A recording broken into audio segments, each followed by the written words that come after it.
Okay, so first of all, thank all of you guys for being here. I appreciate it. And anybody feel free to answer any question at any time. Okay, so, but so you guys you guys call yourselves the Mecca of Black wellness.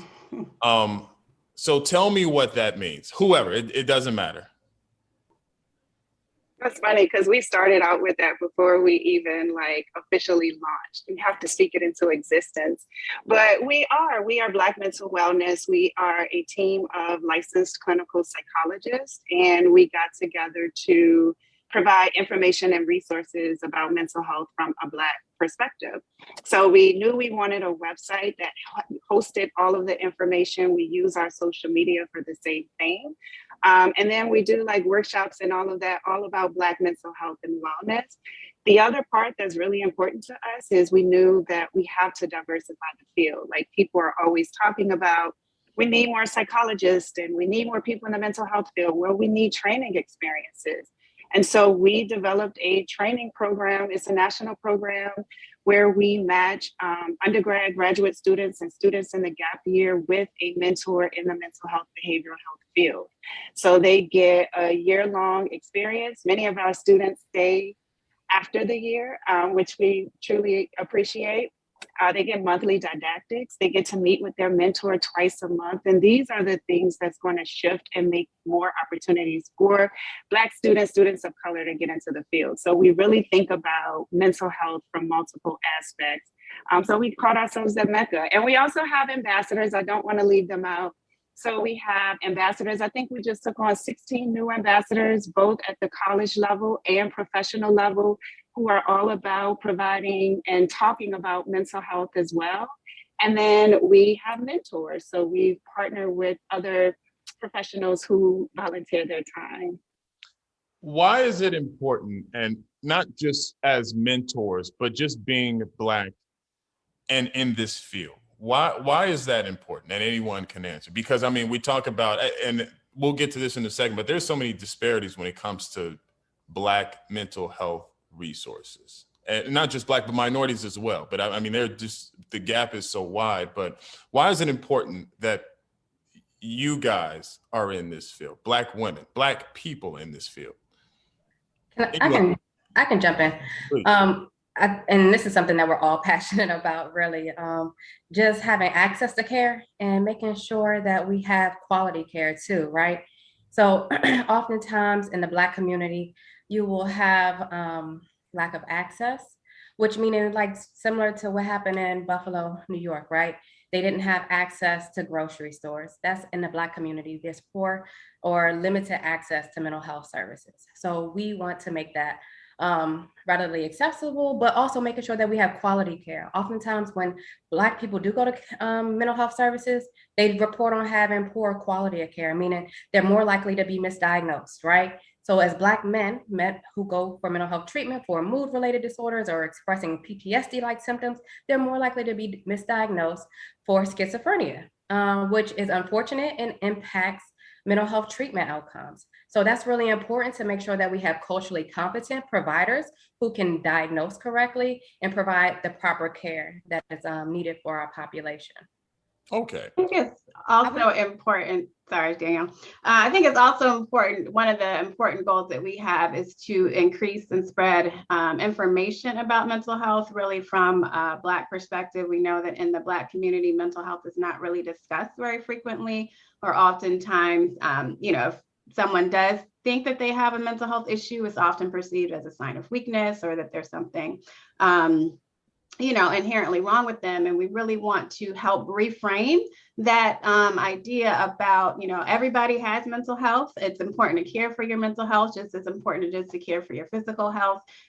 Spreading information about, sometimes depression in Black people looks a little bit different than what, we're not moping around and crying all day and, not going to work. But a lot of people are high functioning and still depressed. And so we really need to talk about some of those issues and bring a lot of the things to light that people are dealing with in the dark, and really just help to promote healthy mental health among the Black population. Go ahead, Danielle, you were going to say something. Yeah, I just wanted to directly respond to when you asked, why is it important that Black people are in the field? Why is it important that Black women are in the field, Black men? And I think one part of that is a part of the experience for Black people when they come into therapy, right? Like, we want there to be people that look like them, that they feel like they can relate to. And I'm not saying that we need to see all Black people, right? But I am saying that I think that can make a difference for some Black people, right? That can be the indicator of comfort or not being comfortable. And when thinking not just about the clinical experience, I think when we talk about research, I feel like sometimes we're not represented enough in the work that we do. So we know that we have these evidence-based interventions, or we know that we have these things that work for particular disorders, but then do we know if they specifically work for aspects of Black people or experiences of Black people in particular ways? And I don't know if I always feel like that voice is given, but I think that people that look like us need to be in the field, to be asking those questions, to be researching that, and to be giving us more data and more information about us as a community specifically. Right. And so you guys also have events, right? What kind of events? I mean, I'm sure they range from anywhere between, come out and have a mentorship, career fairs, probably just wellness events. What type of events do you guys put on? All of the above, kind of. So part of what we do is we have, especially during COVID, we had to pivot and we started doing it's things that we do for the community. So if a different topic comes up, we'll do a webinar or like a community presentation type of thing. Oftentimes they're free. We'll have panels and we'll touch on different things. So the most recent one, our ambassadors put on, and it was related to health and wellness and mental health. Our students have also co-led presentations around self-love, self-care. And then we have some programs that are like our signature events. So each year we put on a virtual conference. In 2020, we started a virtual conference, and it was Surviving to Thriving. And it just came out of the need of, we need to talk about these issues that are happening in the Black community. And so we have our third annual conference this November, Heal and Liberate. And again, it's going to be, this year is going to be, it's still virtual because we can reach a larger audience. We found that our audience and our scope is outside of even the US, which we didn't know at first. But the sessions this year will be more experiential. And so we will have healing circles and ways for people to leave the event with hands-on skills that they will be able to apply outside of the conference sessions. So we have like 11 different sessions. So there's something for everyone. And then we do signature events like our, the vision board.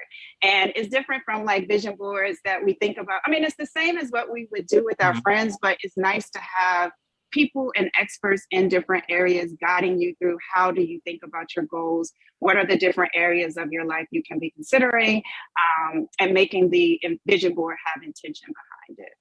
Okay, and you mentioned healing, and healing is probably the most important thing right now as far as, what we've seen, not to mention the Texas shooting and the Buffalo, New York shooting. There was actually a school shooting out here not too long ago in the Van Ness neighborhood. Healing is so important. How important is that aspect of your profession, just healing from certain situations like this? I mean, I think that's something that we promote oftentimes is healing, well-being. We do it in our different trainings. All of us have other professional experiences that we do outside of Black mental wellness, but all of us, we promote the healing in the Black community. Just trauma is very transparent and it's very rampant in our communities. And the truth is the Black individuals, the Black community, do not receive services until are less likely to receive services when they begin to exhibit symptoms, and more likely to be delayed when they are into treatment. And so this is, again, poor access to care, right? So because of the cultural mistrust and different issues around that, it's important that we get them access to these services. And so again, did you know that Black youth in particular, that's one of the main things. They're more likely to be sent to juvenile justice systems for behavioral problems, where their white counterparts are more likely to be referred to mental health treatment. That is a problem. And so we want the healing to begin right away. And just to add to what Jess is saying, part of the reason healing is important is because if we don't deal with it, the problems are going to grow. The challenges are going to grow. And even in that example where we think about there are kids who are dealing with behavioral challenges, it might be ADHD, it might be trauma, it might be other factors that people aren't considering because there are these generalizations like, oh, this kid is an issue, we need to discipline them or do whatever. What ends up happening is all of those unresolved things, they just grow. And then it starts to look like, oh, this person is acting out, or they're so angry, or this person, or it's part of the reason when people do come to therapy, their symptoms are so severe, so intense, because there has been layers of unhealed trauma, challenges, stressors, whatever. And so healing is difficult work. And I know we talk about it on social media, like, oh, let's heal. But to truly heal, a lot of times it requires you to, one, feel safe. And this is why we need diversity in the field, because we need safe spaces for people to even open up. Oftentimes when Black people come to therapy, it's a vibe check. Like, how do I feel? Do I feel safe? Can you handle what I'm going to say? Are you judging me? Do you know someone who's been through this experience before I start to open up? And so one, you have to feel safe. And two, you have to go through the layers. And part of peeling back and going through the layers, you also need some coping strategies to get through all of that. So healing is difficult work, but it is something that we need. And I think the times reflect that as well. Cool. Now, the only thing I need is, before this stupid computer runs out of battery, the only thing I need is for everyone to say their name real quick and to give their title real quick. And we can start with you, Nicole. Go ahead. Hi, I am Dr. Nicole Kamak. I am a licensed clinical psychologist, and I am president and CEO of Black Mental Wellness. Okay.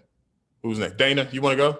Hi, I'm Dr. Dana Cunningham. I'm the Vice President of Community Outreach and Engagement for Black Mental Wellness. Cool. Danielle?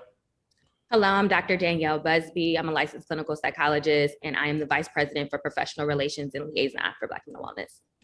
And last but not least, I am Dr. Jessica Henry, licensed clinical psychologist and Vice President of Program Development and Evaluation for Black Mental Wellness.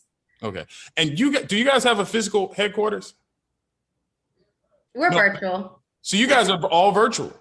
We're all virtual. So I'm in DC, Dana and Jessica are in Maryland, Danielle is in Houston, but we all have like a DC connection. So right. Jess Okay. and I went to Howard University, and then Danielle and I went to George Washington University for our clinical psychology doctoral program.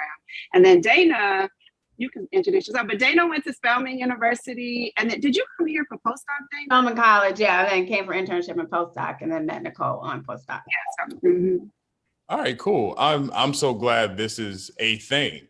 I'm glad it's a thing, man, because it's so important. It's especially in the Black community. It's different.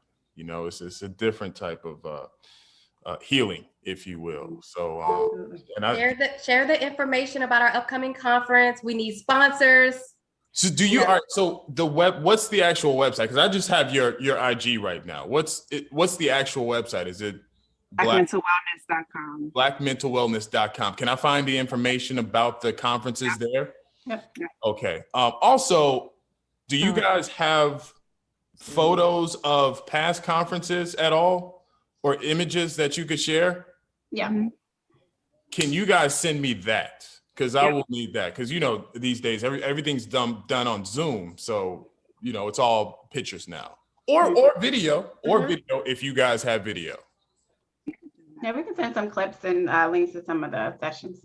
Okay, you could send it through Instagram. You can send it through IG, and then I'll just grab it from there. And if that doesn't work, then I'll reach out, and then I'll give you my email, and you can send it through there, okay?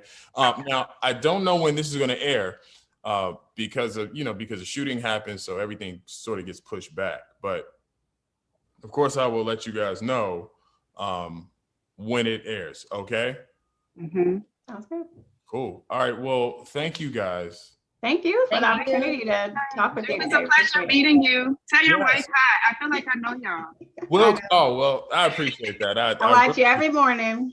Oh, you watch her every morning. No, I watch You watch me every morning. I Well, was on ABC. I only know her from Instagram. I was like, wait, they're married? Usually it's she gets the I watch you every morning, and then it's like, oh, and hello, Jeanette's husband. I got that the other day. Oh, so she's in TV too. I didn't know that. Okay. Yeah. She's at Fox 5. but she's way more popular than me though, like way, way, way more popular. So, but again, thank you guys. I'll tell her you said hello. Okay. Yes, please do. Again, thank you so much. All right. Thank you. Thank you. Bye. Take care.